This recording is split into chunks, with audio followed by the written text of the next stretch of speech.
As Pete's reminded us, that kind of question of Christianity being bad for women is quite popular at the moment. It has been for a while, but people like Richard Dawkins, women have borne the nastiness of religion throughout history. And Peter's opened up Luke's gospel with us and shown us that this is not the full story, is it? And it's been wonderful. We've been really treated, so thank you. I think we've had a full diet and don't need anything else today. It's great. But what about the experience of women in the early church? I'm talking about post-Jesus, post-apostles, so post-New Testament. What was their experience of Christianity? Was it negative? Was it positive? Were they attracted to Christianity? Were they oppressed? Now, it's a complex task, and that's why you've got 6 pages, because I'm still in progress. There are significant limitations to our task today. It's a long time ago, isn't it? Unlike the New Testament scriptures that we have, we just don't have that much evidence. What we have is fragmentary. It's so long ago, but any evidence is fragmentary of the early church, but let alone evidence about women. So there's no big historical female figures or names like the Apostolic Fathers or the Apologists, no equivalent to people like Ignatius, Justin Martyr, Tertullian. Those guys, when you study early church history, they're the ones that come up. You don't hear of any women. So they've written lettuces, treatises, and things have been recorded, but what evidence do we have of women at that time? It's not easy. And then it is easy to actually overread the evidence. It's easy to make more of the evidence than is there. It's easy to overlook the context of what we find. So we've got to ask, who's writing this? Why are they writing what they're writing? What's their agenda? Either it could be our agenda or it could be a non-Christian pagan kind of agenda, but it's easy to just see a quote and think, oh yeah, that says something about women. So that's, for me, as I've got more and more into this, I've realised how much more complex it is than I ever imagined. It's easy to make blanket statements of, to be black and white and to be about us and them, about the whole 200-year period. It's easy to kind of make assumptions that this was true for every woman in every town across the whole of that 200 years. So we have a squeaking sound, should I? Okay. People, oh wow, bear with us in terms of, okay. And we'll have to persevere. So it's easy to kind of make blanket statements, and that's what this will come across as, I think, today, is that the evidence I'm giving you will be true of everywhere in the world at that time, for every woman in every city, in town and city and things like that. So it's a hard task that we're trying to do. It's also easy to just assume what we read is pure historical fact. There's been a long time between when those things were written and when we have them, a long process of editing and things like that. So what I'm saying, history is not simple, and so it does make today's task fraught with danger. But today we are going to get out our magnifying glass and going to try and have a closer look at what we do have from the first few hundred years of the early church. So I'm talking kind of first 200 years. As you get into the 3rd to 5th century, we get a lot more, but I'm thinking 1st, 2nd kind of century. These are some initial findings from me as I've started this adventure, researching women in the early church. It's been an overwhelming, and continues, and today is still an overwhelming adventure. So much more to learn, and it's all still coming together for me. And I'm sure in time that I'll look back and see that I've overread or I've not understood the context of the things, that every time I look a bit closer at a piece of evidence, it becomes more complicated. But what I'm hoping you'll see through this magnifying glass today is that there are women everywhere. We don't know many details about their day-to-day lives. We don't know how they felt about life. We don't know what their opinions were, what life looked like day to day, but there is lots of evidence that there were women everywhere, women present everywhere. They were valued members of the church, deeply attracted to our Lord Jesus, with lives transformed by the gospel, and they were actively wanting to pass that gospel on to others. So you'll notice on your handout many quotes from primary documents, more than 15 minutes worth of material, a resource for you to take home, as well as for me to highlight key sentences as I go along. But I've found it a privilege to read these old documents that give us little glimpses of the women and men that were in the early church. I want us to get up close to the evidence, to read some of the primary documents for ourselves, and encourage you to keep reading beyond today. So I'm just going to introduce you to a few of the women. They're not all named. What others, most of them are, we know about them through men. But we also get to hear of one woman, which I'll leave to the end. I'm going to look at it under 4 headings, which are overlapping, and most is under the first heading. So I'm going to say quite a bit under the first heading and then just summarise the others, and we'll end with the voice of woman in the 4th one. So firstly, we see that, just like we see in Luke and in the New Testament, that women are valued, necessary and active partners in the gospel alongside men. It's just like Paul's letters where he greets men and women who are partners in the gospel. So we hear from Ignatius of Antioch as he writes letters in the 1st and 2nd century, to Gavia, to Als, and the widow of Epitropus. So at the end of his letter, he greets the households of brothers with their wives and children, the virgins who are called widows, the household of Gavia, praying that she may be firmly grounded in faith and love, both physically and spiritually. He also greets Als in both letters that we have, each time following Als with a name very dear to me. So he greets her with a name very dear to me. He also greets the widow of Epitropus, together with the whole household that belongs to her and her children. There's a real warmth, an obvious warmth and love for these women that we have in these greetings. We don't know a lot about the women. It's like in Romans 16 and other greetings in the New Testament. We get the names and we get that they're part of this teamwork and that they're significant and valuable, but we don't know what they were doing. In some sense, I like that because it gives you creativity to think, well, what can we do together as men and women as we reach out with the gospel? There's all sorts of options. It doesn't limit us. So we don't know a lot about them or what role they played in their churches and communities, but we do get the impression that they were key members, loved and respected and valued. Some of them are married here, some of them are widowed, some of them are virgins, but they all seem to be co-workers with Ignatius. Maybe they hosted church gatherings in their homes or were benefactors like Phoebe, who we meet in the New Testament. We don't know, but they were significant partners in the gospel with Ignatius and other men. Polycarp, the Bishop of Smyrna, he wrote a similar thing, letters, and he commends Crescens and his sister. And they were currently with Polycarp. They were about to travel to the church in Philippi. So I imagine they were taking the letter that Polycarp was writing and delivering it to the Philippian church. So he sought to commend them as worthy servants of the gospel. Both Crescens and his sister are doing this together. The next woman to meet is Marcia. She's a concubine of an emperor. A concubine of Commodus, who was a Roman emperor in the late 2nd century. Famous or infamous, he's the one who's in the Gladiator movie and the Netflix series Roman Empire. Being a concubine, think about it. It probably wasn't an easy situation to be in for a woman, especially once she became a Christian. Marcia, it says, was a God-loving female, and she was desirous of performing some good work. So she inquired of her bishop what martyrs there were in Sardinia, and then she got a letter from Commodus, who she was concubine to.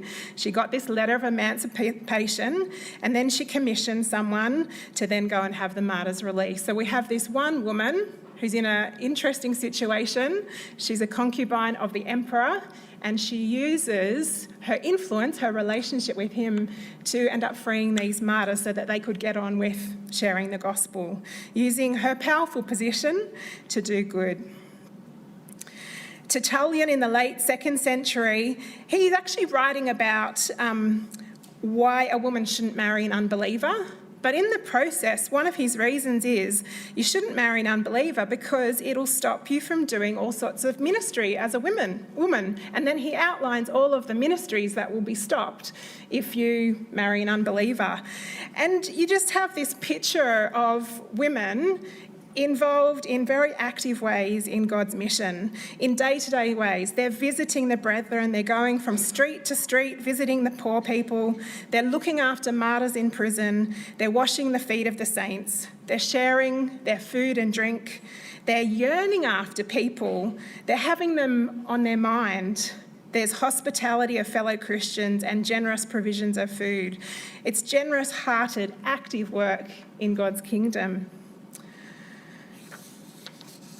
We also meet 2 female slaves who were called deaconesses. We don't know their names. We're not told what they do, but they served as deaconesses. And we just meet them by chance. Pliny the Younger, who's a Roman governor, so a non-Christian, he writes to the emperor because he needs advice about what to do about, he calls it the spreading contagion of this superstition. So the Christians are troubling him. They're worshipping Christ as though he were a god. They've stopped going to the temple. This contagion, he says, it involves many people of all ages and of both sexes alike. And it's not just in the cities. This contagion's spreading to the villages and to the rural districts. And part of Pliny's investigation, what are we going to do and what do they actually believe and what's a problem with what they're doing, is that he talks to these 2 women. He doesn't actually talk. I mean, he talks, but he tortures them. He's trying to get information from them about what's going on with this spreading contagion because it's threatening the Roman Empire. So he picks these 2 women, female slaves, who were deaconesses. He probably chose them to challenge and torture because they were known leaders in the church with the role of deaconess. He'd already spent time with other people, but there's this investigation and torture session happening to try and get some more information. But he finds nothing in them apart from this debased superstition. So he just thinks it's a bit of a joke, really, and it's just all about superstition.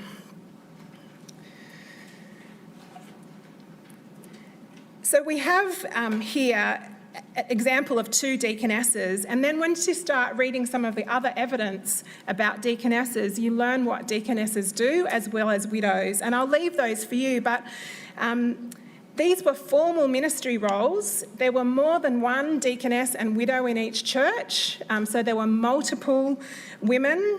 They're appointed for the ministry of women. It says there are houses that you can't get into, you can't send a male deacon into, and so we need women to do that. They helped in baptising women, they visited the sick, they helped people who were recovering from sickness. They were seen, it says they're needful and important. So we actually need these deaconesses, is what the evidence tells us. And this is in a church kind of manual handbook about how to run the church. We need these women to do especially women's ministry. We also learn about the widows, and one of the key things about this order of widows, so it wasn't every widow, but a widow over a certain age and a widow of certain character, and her main role was to pray, which I think is so challenging. Do we set apart anyone to pray unceasingly? The widows were actually called God's altar because they were offering their prayers to God. They were they were making intercession for other people to God, prayed unceasingly.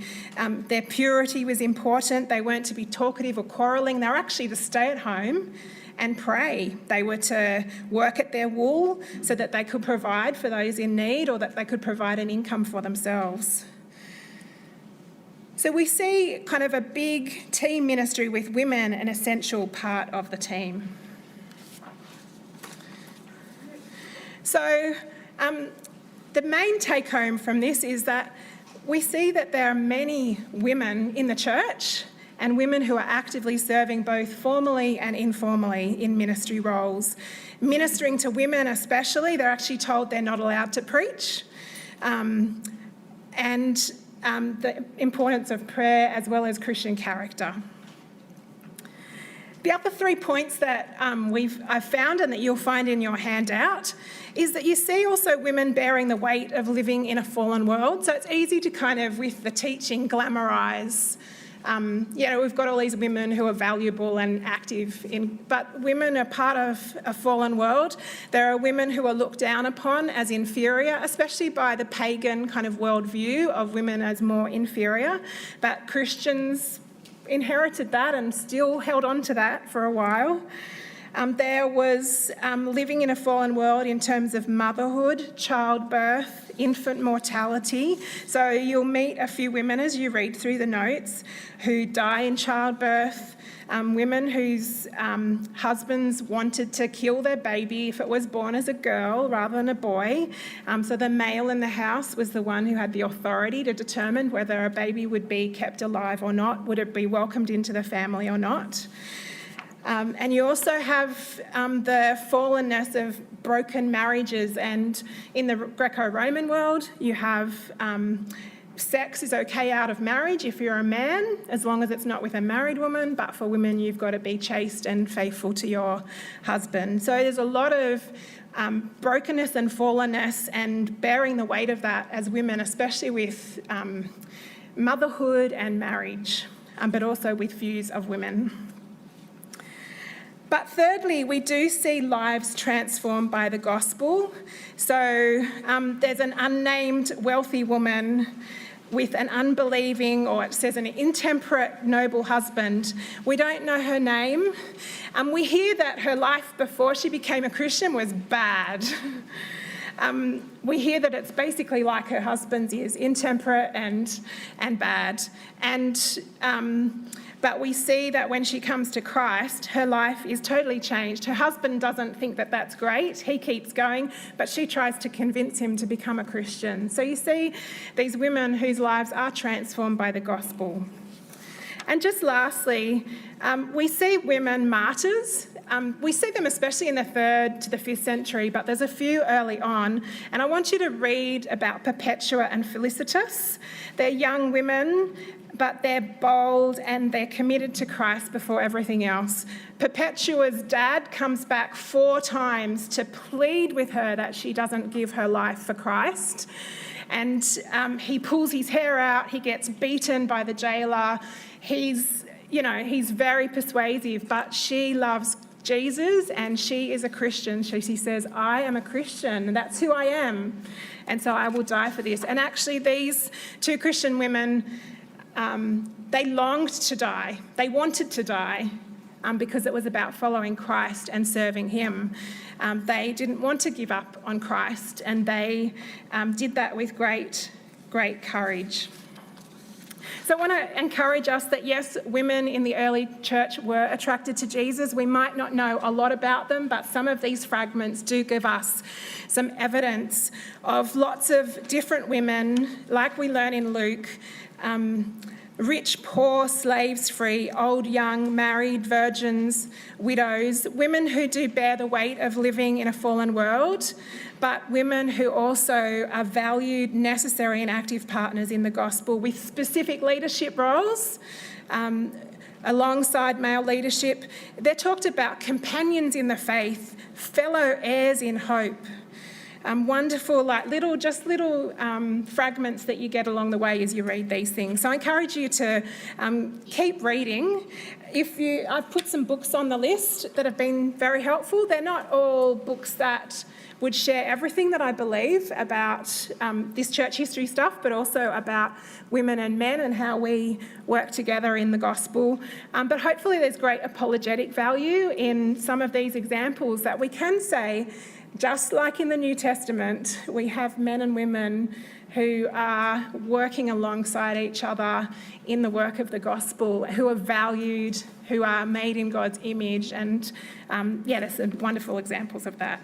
And I think the biggest challenge for me is just from those martyr women who are committed to Christ before everything else, before family, before their own life, to read about them and be challenged, because we are getting increasing opposition, but we want to keep asking ourselves, are we committed to Christ before everything? Is that what I believe? Thank you.